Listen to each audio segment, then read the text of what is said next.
All right, let's check this out, see what he has to say. The simple trick to help prevent Alzheimer's disease and slow down aging. So here's what his research shows in multiple published peer-reviewed articles. You can slow down aging, and you can improve your cognitive performance, and you can help reduce your risk of Alzheimer's disease by doing this very simple thing. Fasting, specifically intermittent fasting. It's great. I mean, you fast yourself, right? Every day, 16 to 18 hours. Really? I eat my last meal usually I try to eat my last meal by 5:30 or 6 at the absolute latest. But obviously, depending upon where I'm traveling, what time zone I'm in, it's not always. But I don't eat breakfast. And then, I eat my first meal of the day, usually at 11 or 12 the next day. So, it's a 16 to 18 hour fast every day. And the data, as he reported, are pretty indisputable. Yeah. But when we look at, he talked about Alzheimer's and cognition. We have to be able to define the disease before we can address the cause and basically interrupt that disease process. So what is mild cognitive disorders, vascular dementia, and Alzheimer's? It's characterized by basically four things. One, there's loss of blood flow to the brain. Okay. We call that focal ischemia. So there's regions of the brain that aren't getting adequate blood supply. And then when that happens, you get inflammation, oxidative stress, and immune dysfunction. So that's the hallmarks of every disease. But specifically in Alzheimer's, you've probably heard it called diabetes type 3. He talked on there about type 2 diabetes is an increased risk factor for Alzheimer's. And it's because it's insulin resistance and unable to bring in glucose into the cell, because the brain primarily uses sugar as an energy source. If you can't bring glucose into the neurons, into the brain, then those brain cells can't function. And that's due to insulin resistance. So nitric oxide improves blood flow, reduces inflammation, oxidative stress, and immune dysfunction, and potentiates insulin signaling and enhances glucose uptake. Okay. So this single molecule addresses the root cause of loss of cognition, dementia, and Alzheimer's.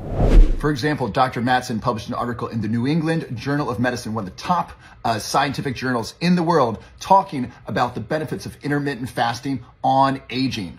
Intermittent fasting has several different impacts on the brain and body, and here's why it's so healthy. Number one, it creates stress on the body. That's a healthy stress. Just like exercise creates a healthy stress on our muscles to help our muscles be healthier, fasting and intermittent fasting stresses our cells and our mitochondria, and this makes them healthier. But he also talked about the importance of intermittent fasting. Yep. And we know that works because the mechanism is very well elucidated. So whether you're doing intermittent fasting, caloric restriction, physical exercise, that starts a signaling cascade in the cell. But this entire signaling cascade is dependent upon the cell's ability to produce nitric oxide. Because all these induce nitric oxide production, which then leads to an increase in cyclic GMP, activates what's called PGC1 alpha, and that leads to mitochondrial biogenesis, improvement mitochondrial ATP production. But if the cell can't make nitric oxide, then you don't get induction of those adaptive signaling pathways. Okay. And so you lose the benefits of intermittent fasting. You lose the benefits of physical exercise. That's why what we do is so important, because we recouple the NOS enzyme, so now you can activate and potentiate that signaling pathway, where if you do intermittent fasting, you're going to get mitochondrial biogenesis, you're going to get improvement in nitric oxide production, improvement in blood flow, reduced inflammation, oxidative stress, and immune dysfunction. And the body works, the cells work, the brain works, and that's the basis of biochemistry and physiology. Intermittent fasting also helps protect against overconsumption of food and overconsumption of carbohydrates. And as you know, that increases the risk of type 2 diabetes, and type 2 diabetes is a major risk factor for Alzheimer's disease. So how long did it take for you to adapt your body to that fasting schedule? It's a couple of days, because when you do fasting, especially if you're used to eating a lot of carbohydrates, your body becomes dependent upon it, so you have enormous cravings. I mean, they tell you need to eat a big breakfast in the morning, make sure you're feeding your mind, right? Yeah, look, there's a lot of things that we're told by mainstream media that aren't beneficial to us, right? So you have to be able to understand the science and be able to interpret the data and make decisions for yourself. Intermittent fasting also helps protect the brain and body by reducing oxidative stress and damage. So you're probably wondering, how do you do intermittent fasting for optimal benefit? So it's different for men and women. Men do better with longer fasts, for example, 14 to 18 hours. Women generally do better for 12 to 14 hours. So start slowly, start with 10, 12 hours, and then work your way up. Don't do so much that you hurt yourself that makes it really difficult. You want to do intermittent fasting maybe 5 days a week and make it something sustainable for you. But no, usually after, about once a month, I'll do like a 48-hour, 72-hour fast, just to kind of reset the body, to start the autophagy process, chewing up the old dysfunctional cells, repairing, replacing cells. And that's tough. A 16-hour, 18-hour fast for me is not a challenge anymore, because I wake up, I usually go sit in the sauna, I take the algae products, it doesn't break my fast. But by the time 11 or 12 o'clock rolls around, I'm hungry. Yeah. But I don't have the cravings as I used to when I first started. But when you're doing a 48-hour, 72-hour fast, the first 24 hours are the most difficult, because you have those cravings, you have the hunger pangs.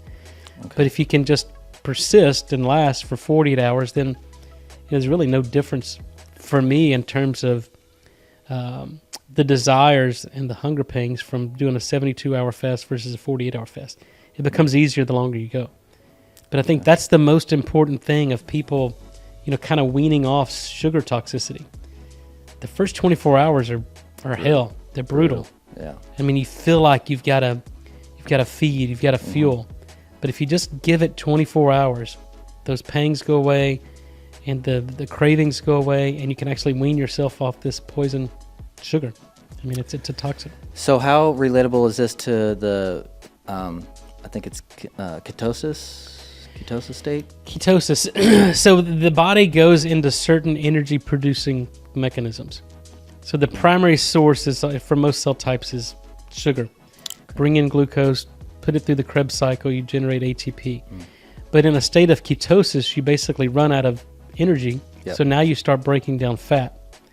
And then you start to get these ketones, and it's called ketosis, and you can actually smell the acetone and the ketones coming off your breath. And, that's really diagnostic for people who are in ketogenic shock.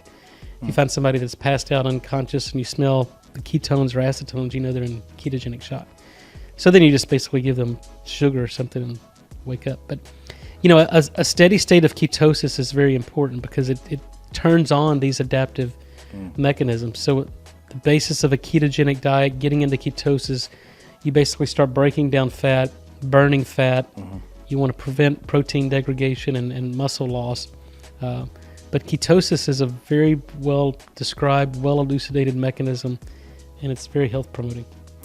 At any age? Yeah, at any age. And I mean, everybody has to depend upon what are their goals. If you want to burn fat, then you have to get into ketosis. If you're overweight and you want to lose fat and not break down protein, then you have to get your body in a state of ketosis. You can do this by taking exogenous ketones, or I think the best is you induce a state of ketosis your own self, and you can do that through intermittent fasting. You can do it through complete carb restriction and just eating a straight ketogenic diet. But your body always adapts, and it utilizes what you give it. If you give it carbs, it's going to burn carbs. If you don't burn the carbs, then you're going to store it as fat.